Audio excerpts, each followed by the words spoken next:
I really don't remember how to fly planes. I know it says that on the side, but... Oh! What's happening, people? We are back once again with a playthrough. It's been a minute since I've done one, and this is from one of my favourite series out there, made by my boy, SundayCW. It's the third installment of the Alverton Hills series. This one is Wendigo. If you guys watched part 2 or the prequel, my last video on this back in like February, March, you'll know all about the Wendigo. Check out the links in the description if you haven't watched the previous 2, and we're going to jump straight into this one.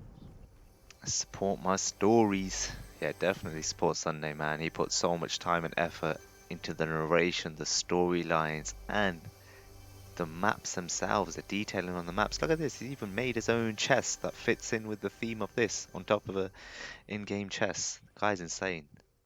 Look at this, man. We made the deal at the end of the last map as well. The DEAL. Porter, our station is flooding. Wake up. Mr. Porter. Whoa, whoa, whoa. What the heck? I said move it, Porter. Get out of here. Move, move. What's going on? Am I in the trenches? We're in war. Careful. Planes up above. Yo. Oh my god, there was actually a plane that flew past and crashed. Mate, all my senses are going crazy right now. What is going on? Fortnite Nation. They got Austin. Shoot that thing down. Get that damn door opened, Roberts. Sir, yes sir. Oh my days, what is this?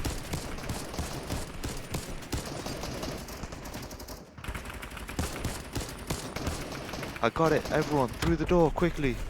Oh, this door. Oh my god. We're in like World War II or something right here. Look at this detail, bro. I'm on it. Yo, is this the medic room? Yo, look at the anatomy of this guy lying down, getting his leg checked. And he's distressed. He's got his hand on his head. This guy's making some medicine or maybe some drink. This is amazing.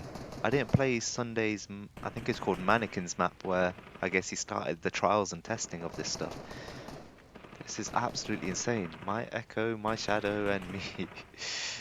We've got the dudes singing over here. I don't have the slightest clue what we do now. This guy's on a radio. This is actually next level.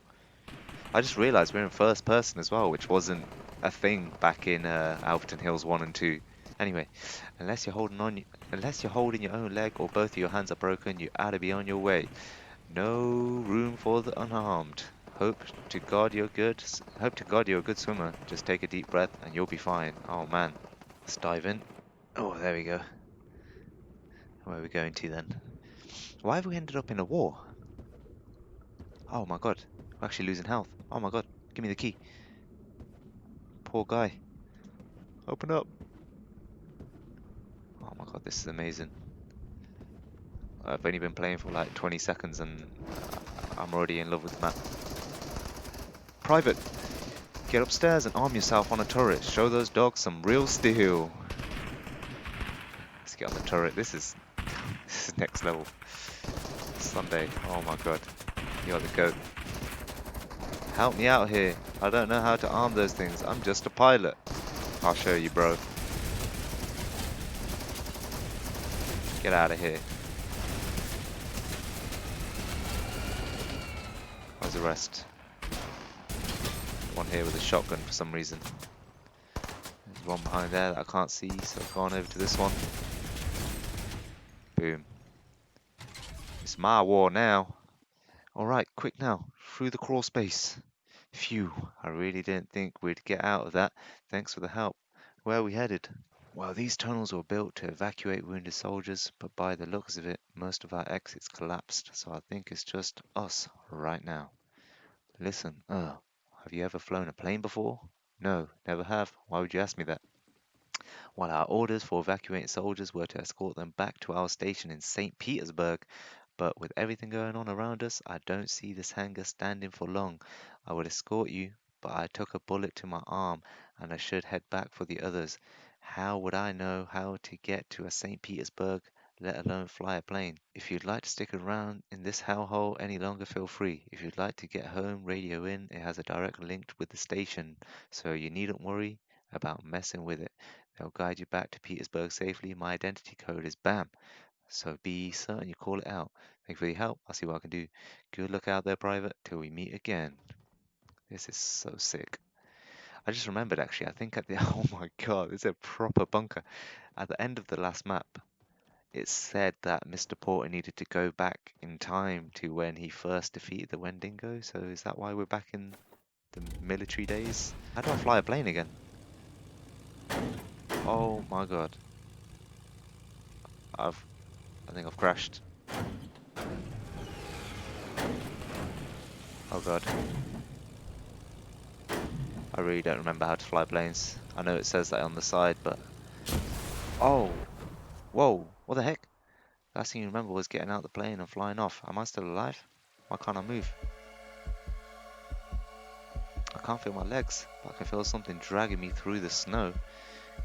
Could it be the beast I saw back in the trenches? Or the Wendigo? Perhaps a wolf dragging me back to its den to share dinner with its peers. You begin to feel a warm fire as the dragging comes to a stop. Never knew wolves could stoke a fire. You could feel that someone else was in your presence. Did I crash? Did someone find me? Yeah, he's like an old man. He's got a little beard and everything.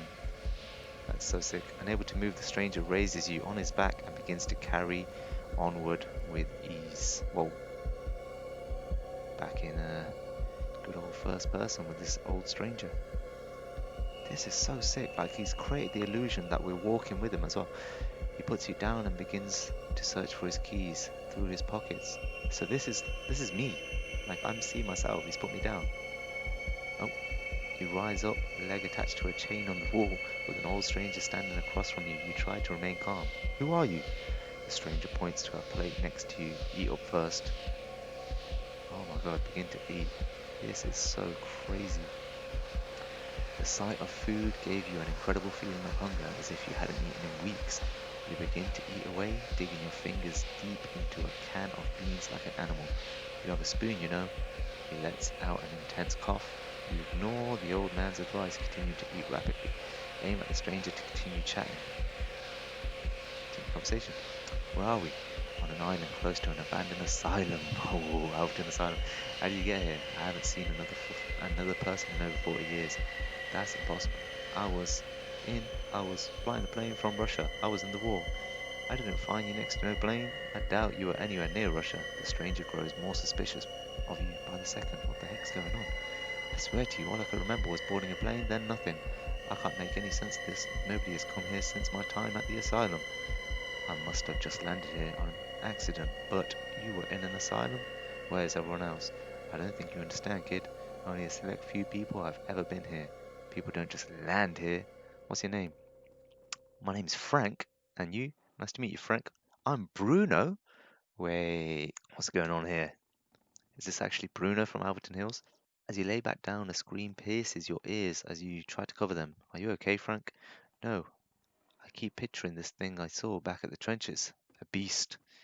Bruno begins to look at you, worried. What did it, he coughs intensely once again, look like?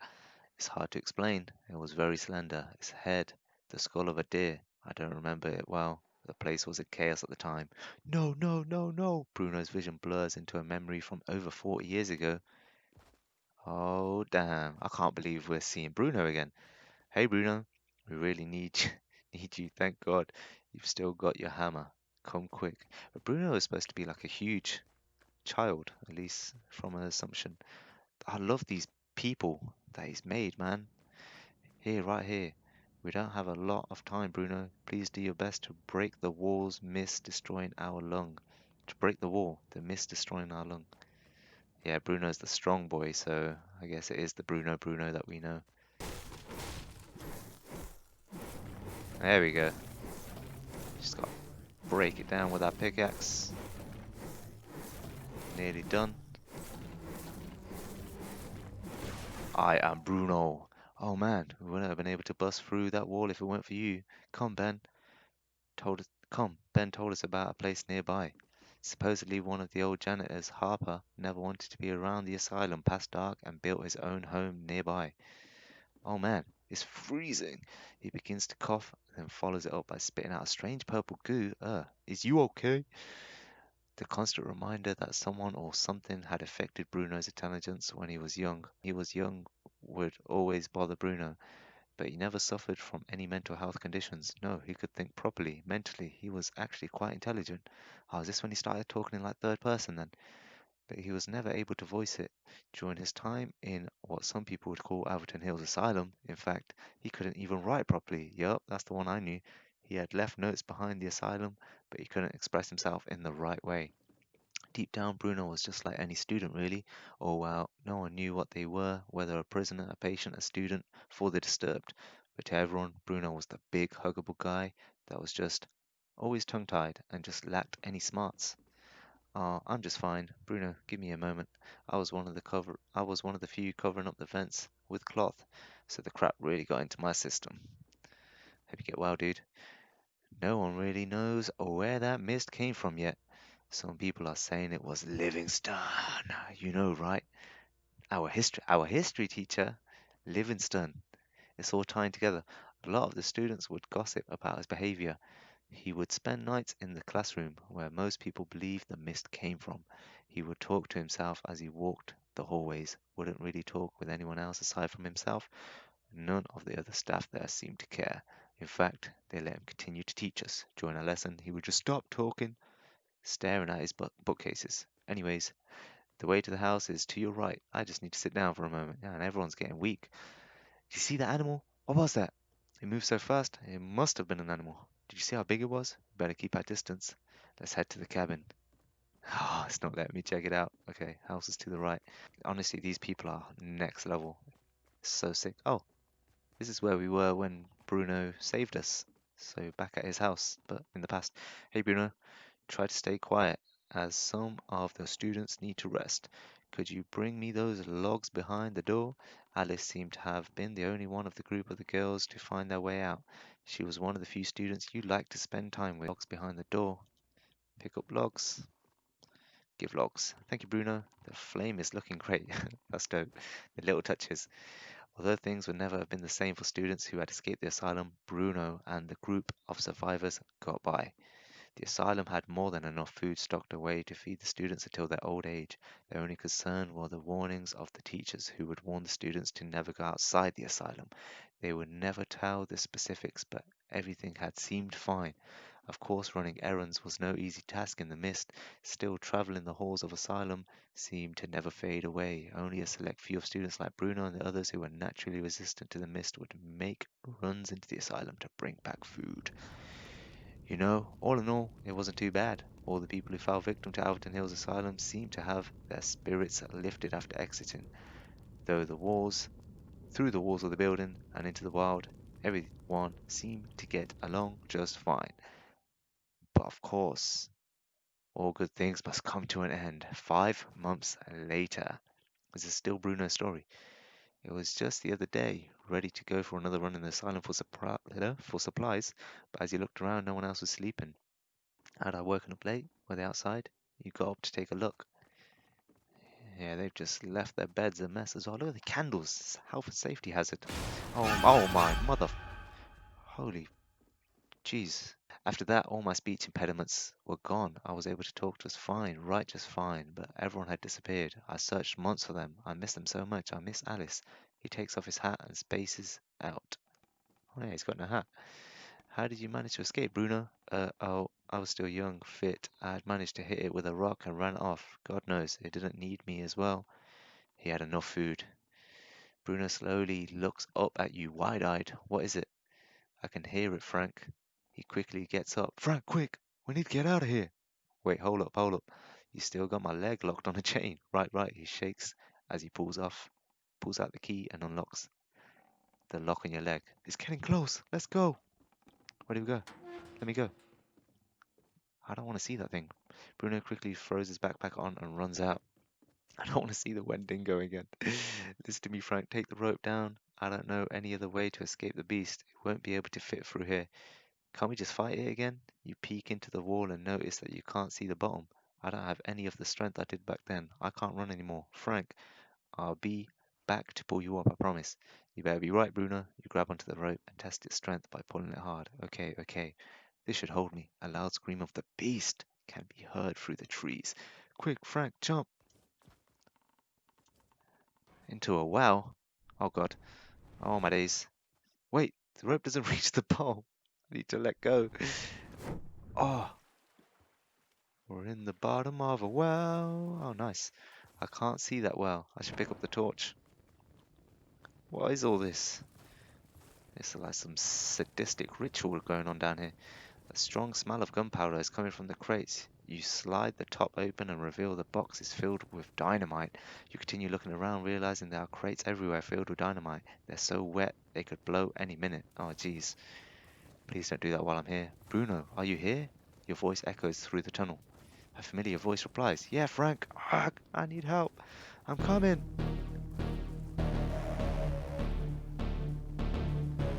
Oh my days, he's got my boy. You see Bruno fighting off Wendigo. Frank, you need to light the dynamite. I can't hold it off for much longer. Trust me, okay? We'll be okay. All this is meant to happen. We'll be blown to bits. What do you mean, okay? Do it, Frank. You light the crate as you shut your eyes tight. Yo, look at the Wendigo on top of Bruno. This has to be it. Oh. Oh my days. Hello? Bruno? What's going on here? What the heck? Look at these dudes. What should we do with them? Well, they completed what we set them out to do, right? Yes, sir. Well, let them go back home. But sir, Bruno's been part of this for 65 years. This is interesting indeed. No one would usually take that long. Would he struggle back at Alverton Lake? Well, it would raise suspicion from the residents, yes. Just have him and everyone else involved in the town believe he's a foreigner from another city. And Frank? He should be just fine. Wipe his memories of everything, including Bruno, and send him back home. What? The end. Merry Christmas, enjoy your holidays, and have a happy new year. Mad Sunday. Huge pat on the back. He's absolutely blew it out of the water. That was mind blowing. Honestly, some amazing stuff in this map. Smash that like button if you enjoyed. Subscribe. Check out Sunday. Peace.